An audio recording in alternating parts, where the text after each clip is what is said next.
Devastating. Losing Noah, going through the entire experience was devastating. I was a stay-at-home mom. Um, my world ended the day he died.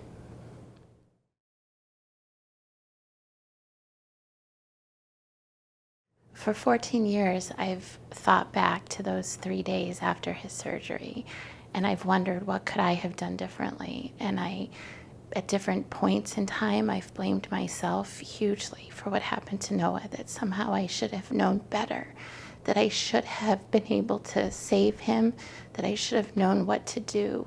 I should have known what to say.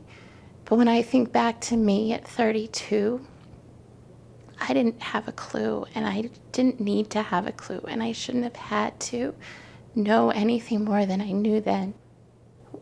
However, when I look back at it, if I was Tanya that I am now, I would make my voice be heard. I would insist that they listen and answer my questions. I would never have left the hospital after the surgery with questions. I wouldn't have left the emergency room with questions. I would have insisted that those questions be answered. And even after being discharged, I would have recognized I still had a right to see a physician, that we didn't have to leave the hospital, that my signing discharge papers didn't mean that nobody was responsible anymore.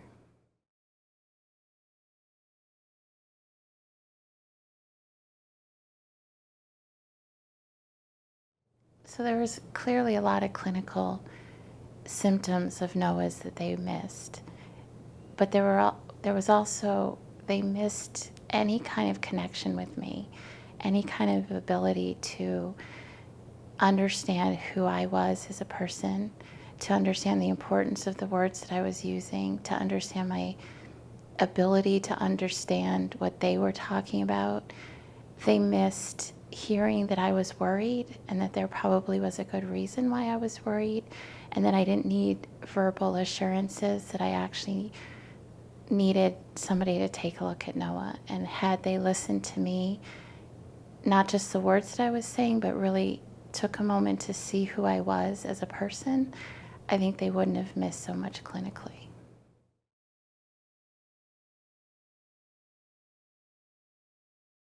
Noah was 4.5 years old. The legacy that he left behind remains with just me and my husband and a few relatives.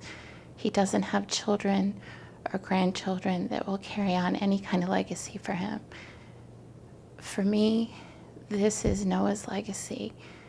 If Noah's story can make a difference and help one patient be listened to a little closer, have one physician be a little more careful, a little more diligent, then that becomes his legacy.